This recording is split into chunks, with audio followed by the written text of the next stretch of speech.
Hey everyone, what's up? Welcome back. If you're new here, I'm Liz, your host here at Crimes Untold. I know I look like a train wreck, but you're welcome. It's been a fun weekend. I don't know if you can see that pink. I just burnt myself on my oven. It is a lovely, lovely day. So, what should we talk about today? We're going to talk about Adam Montgomery again. So, the trial of Adam Montgomery is still underway here in New Hampshire. So, many details have been released this week, including the part of Adam telling a friend that he effed up. This was when Travis Beach, friend that elaborated on this, took the stand just yesterday. Um, so he took the stand on Friday. He was the first person on the stand for the day. This friend also said that he helped Adam rent a van, and this van is the same one in which Adam would use to help him dispose the remains of Harmony back in March of 2020. This is 4 months after he killed her. So Travis Beach also went on to say that after he spoke in regards to the U-Haul, he also said that they continued to do drugs after getting said U-Haul, and who they did drugs with was Adam, Kayla, Travis, and an unnamed female companion at a motel in Manchester. Prior to doing the drugs, Travis said that Adam was pacing back and forth after getting the U-Haul, and he seemed very on edge. Travis then said Adam kept saying he effed up like repeatedly. After Beach was on the stand, there was a female that ended up being on the stand, but the cameras weren't allowed to film her due to a existing restraining order. She would discuss bruising that she saw on Kayla and about Adam's behavior, and this woman was identified as Nicole Giles. Yes. Specifically, the way the one-bedroom apartment they lived in looked as well. Yeah, it wasn't good. There were many different friends and family members that were speaking in court this week about Adam Montgomery. It also was made apparent that Adam was outside of the bathroom where they were staying at this one-bedroom apartment while a repairman was fixing the drain of the tub. Maybe this is where some of the evidence would have been, especially if something's got stuck in the drain. This was discussed due to one of the witnesses talking about plumbing taken out of the apartment. This apartment in particular was the one in which I mentioned just prior. This detective that was on the stand that was talking about the plumbing also talked about a vehicle that was owned by Adam and how it was damp and it was moldy. The processing of this vehicle happened on January 21st of 2022 and January 23rd of 2022. And they used a chemical called Blue Star. This is a chemical that's used for finding forensic evidence on things. And the forensic evidence that was found in the vehicle or on the vehicle, the parts that were able to be removed were taken, and the parts that weren't able to be removed were swabbed. And these were all areas that showed positive with a blue star. And all of these swabs and evidentiary materials were taken and sent to the state lab for further analysis. So there was also testimony of the search of 644 Union Street. This is a multifamily complex, and the search of this home talked about findings on the first floor and in the basement of the home. So collection of evidence was the drain pipes, like I mentioned previously. The specific part of the pipes is the tree, which is connected to the street hookup and then eventually connected to the entire dwelling. These sections were cast iron piping that are either 4 or 5 foot pieces of pipes. The collection process of the pipes was also spoken about, and the elevation, sifting, and washing of the pipes. This is so they could take a look at the contents of the piping and look at it. So if you think about it in a way, think of gold and how you sift it through water, or like gold mining, it's exactly like that.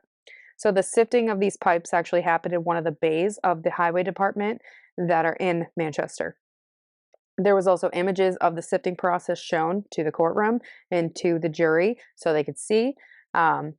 It also came out that the FBI was present for this and they helped in the processing of the top floor of the multifamily. This detective didn't know what was being processed, but knows the FBI was indeed up there, just doesn't know what. And it's during this that when state's evidence showed pictures to the detective, and these were the pictures that this detective took when he was there. This residence then was identified as that of the residence in which the Montgomerys lived at the time. It also came out via the defense that someone called the tip line. So this tip line call gave information and it was recorded, and then the recording was sent to the state. It is being deciphered currently by the defense and the prosecution due to the context of the tip, and the tip literally just came in on Wednesday. I don't know what it's about. Nobody has said what it's about, but this tip is very new, hence why the defense hasn't gone through it yet, and the same thing with prosecution. This person is also known to have been watching the trial, and we know it's a female, following up with the tip. This person went into give a formal statement in an interview at the station as well, at Manchester Police Station. This person also was advised to not continue to watch the trial on live feed or even rewatching it from other sources. Both sides will be looking into this tip, and there was quite a fight between the defense and prosecution in regards to this, um, which I found really interesting because you can see that on the live feed for the court. On Friday as well, there was a cybercrime detective that was on the stand. He spoke about Adam Montgomery's Facebook page and how it was active on an old phone that was Mr. Montgomery's. And this detective wasn't only able to elaborate like about he was only able to elaborate that somebody logged in to his Facebook page on that phone, but couldn't determine exactly who it was. Just that there was messages sent from the phone in particular, and it could have been Adam, but there's a chance it couldn't have been. So another detective actually spoke in regards to Kelsey Small. Kelsey Small died in March of 2022, so just 2 months after the search of the apartment and of his car. And prior to her death, she did speak to police in regards to Adam Montgomery and said that she was with him for more than a year. She also spoke in regards to how Adam had 4 children, but didn't have contact with any of them. So he had 3 children with Kayla Montgomery and 1 with Crystal Story, which is Harmony's mom. And she said that he didn't have contact with any of them and specifically never talked about Harmony. She also said that she had no idea where Harmony was. That was what she maintained until she died. She was found dead in a hotel room back on March 13th of 2022. Her death has been deemed not suspicious, but she did die unexpectedly, which is weird. And also, when she did speak to the police, she was arrested, and this was 2 years after Harmony went missing. So prior to the arrest of Kelsey Small, there was a missing child report or missing child alert launched on December 31st, 2021. This is when Manchester PD launched the full investigation into finding Harmony Montgomery and started speaking to family members of hers into what happened or where she could be. There was a few people said that they saw Harmony living with the family when they were evicted from the home on Guilford Street, which is the home that his grandmother rented, and then a bunch of different family members lived there with the Montgomery family until they were evicted. And this was back on November 27th of 2019. More people saw that between the dates of December 6th and December 9th, that they saw the family but didn't see Harmony with them. This was Adam, Kayla, and the 2 boys. It also was believed the window of Harmony dying initially was November 28th to December 10th of 2019. I do want to add in that Harmony's uncle Kevin spoke to the Daily Beast, and he said that she looked like that of a scared dog, specifically of a puppy. And he mentioned that the last time he saw her was in 2019. He did also mention that when he saw her at the Guilford home, there was a huge family fight, and she was absolutely terrified, like frightened, terrified. Not even a week after that,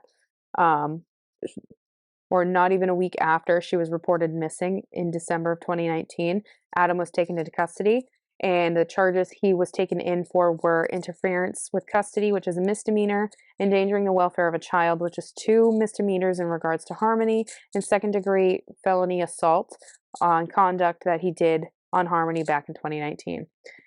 So about a week after he was arrested, his wife, Kayla Montgomery, which is Harmony's stepmom, she was also arrested for welfare fraud, which is 2 misdemeanors, and theft by deception, which is a felony. She then would start to make falsified statements in regards to the whereabouts of Harmony.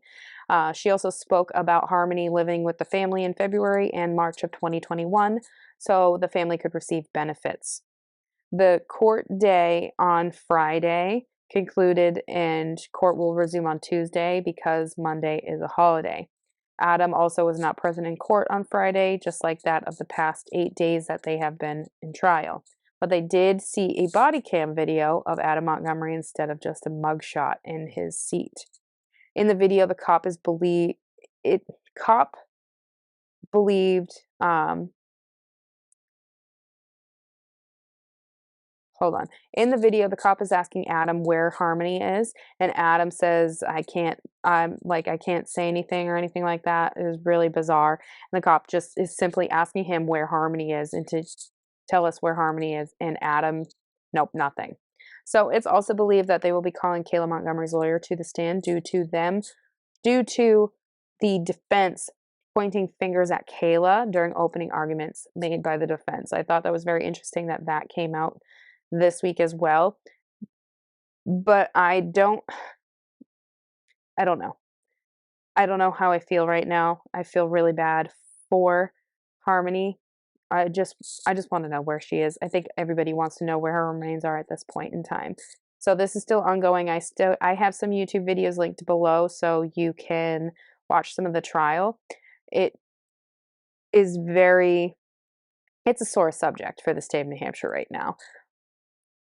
All right, so next we're going to talk about the civil suit that is between the Laundries and Gabby Petito's parents. So the Laundries are in the news in regards to a criminal negligence suit. The court case started this week in regards to the death of Gabby Petito. So this civil suit was filed by Joseph Petito and Nicole Schmidt. These are Gabby's parents. The testimony of all parents happened on Monday, and within the testimony of Brian Laundrie's family, specifically his dad, but more or less both of them, they admitted that they intentionally withheld information about Gabby when they were questioned in regards to what happened to her and what happened between her and Brian. So his dad, Christopher Laundrie, spoke about a frantic phone call in which he says Brian was frantic. He talked about the phone call in detail and saying that it was disturbing and he was worried about Gabby's whereabouts. The depositions that happened from Christopher Laundrie are public record. I want you to know that. You can find them. So in the phone call, Brian said that shit hit the fan that day. Brian said that Gabby's gone. After Brian stated this on the phone, he wouldn't elaborate on anything else of where she went, any of that. He went on to ask for help, ask for a lawyer, and saying he didn't know what to do. Christopher Laundrie then said he didn't understand and didn't know what he needed to do. According to more of the court documents, there was a 911 call that came from Moab, Utah, in regards to seeing Brian hitting Gabby in the face. And after this is when Brian went back home. He said it was declared a storage unit. No. So, at the time, the incident in Utah didn't raise any alarms or concerns, but if you hear about your son hitting his girlfriend, I would think some alarm bells should go off or should have been raised. So the ultimate question in this parents is whether or not the ultimate question in this case is whether or not his parents are legally required to provide the information that they knew about Gabby being gone and what their son did to Gabby. So if they are found guilty in this civil suit, they will be found criminally responsible in regards to Gabby's death, and that they will have to pay her parents for the negligence they held in regards to her death. They could have made a phone call for the authorities to look into what happened to Gabby. They could have prevented this. They could have found Gabby or Brian right after this happened. They could have reported the crime, and for that, they are criminally negligent. I feel that they are guilty. I don't know what you feel, but that's how I feel. There was a former Meta engineer that committed murder and unalived himself.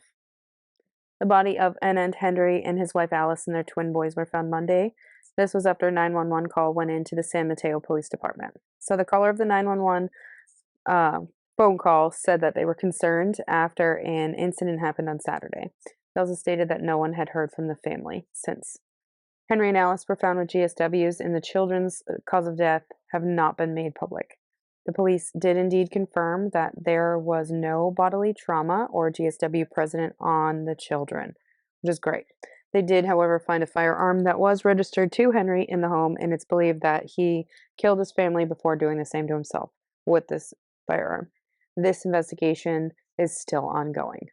So, like I mentioned last week about the assaults in Bahamas, another person has come forward. An 80-year-old from Canada said that she was sexually assaulted when she was on a Bahamas trip. She also suffers from Alzheimer's, which is a big part of this article. In her story, she talked about how she was abducted and raped while being on vacation in the Bahamas with her family. The attack happened in her hotel room while she was on vacation with her family, and there's actually a federal agent that came and helped her following the attack, like saw her with her abductor. This attack happened in January of this year. Just like I reported, like I mentioned last week about 2 women that were attacked in the Bahamas, the same thing happened to this woman as well. Due to this, and obviously with the case last week, there is a travel warning or warnings about Americans traveling to the Bahamas and to also Jamaica, which I find very interesting. This whole thing is being investigated still at this time. 5-year-old Darnell Taylor was found deceased after having an Amber Alert, and following the findings of his remains, his foster mother was arrested. This was in Columbus, Ohio.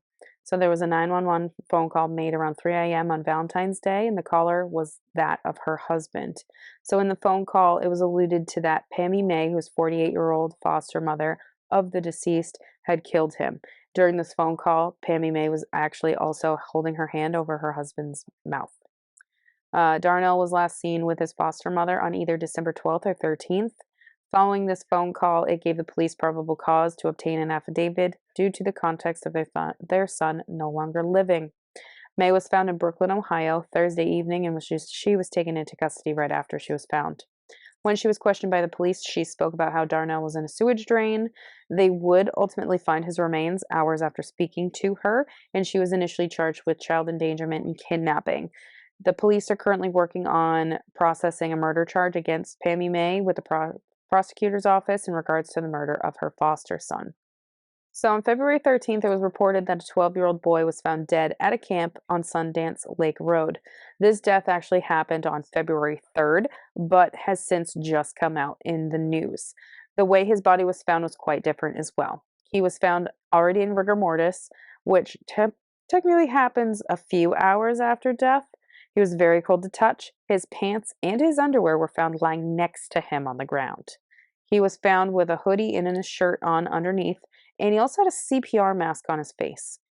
After examining his remains, there was a sexual assault evidence kit that was collected to be tested as a precaution due to how or why his pants and underwear were found next to him.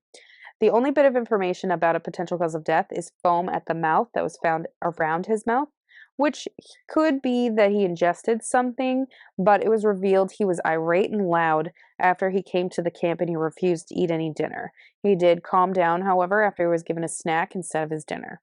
It was also mentioned that he slept on the floor of the bivvy, which is a small tent inside of a bunkhouse. This bivvy is equipped with an alarm that would go off if the occupant inside of it would leave it. It was also talked about that he started having a panic attack around midnight and was with a counselor. So this counselor also checked in on him at 3 and at 6, and he was ultimately found dead at 7:45 a.m. Also, in the same bunkhouse, there was 4 other occupants, and they said that the camp staff refused to let any of them speak to the police or talk to them about any information in regards to this boy. They could have talked to him, but they didn't. It is utterly mind-blowing that these camp counselors would not allow them to speak to anyone. There was also 2 searches of the farm, like an area as well, that were conducted that ended up with them seizing notebooks, sleeping bag, remaining belongings of this victim, and files and multiple different computers from the campus of this camp. This was after the Transylvania County Social Services Department tried to discuss the death with the campers, and they were met with the same thing as the police. No one was allowed to talk to them. They were there to ensure everyone was okay, and they were met with a refusal by everyone. There was letters that was sent from this same department that was released, and it was also sent to the Trails Carolina camp director, which is the camp, stating that no one should have been harmed while in your care, and we take this situation seriously. The camp was also ordered to stop the use of a bivvy, and whomever worked in the bunkhouse with him wasn't allowed to return to the campsite or the camp. They also demanded that they aren't allowed to bring in any other children to the camp until the investigation into the welfare of the children and what happened is fully investigated. In the link below, you'll see the whole letter that's released by DHHS, Department of Health and Human Services, for Transylvania County, of which it also mentions that the FBI is offering their help into the investigation. At this time, this case is ongoing, and a lot of what is happening is not being disclosed, or what has been found has not been disclosed. So that, my friend, is this week's true crime recap. I hope you guys learned something from this. Don't forget to click any of the links down below. Don't forget to like, subscribe, and turn your post notifications on all. That way you know whenever I upload. And I'll see you guys next week. Bye, guys.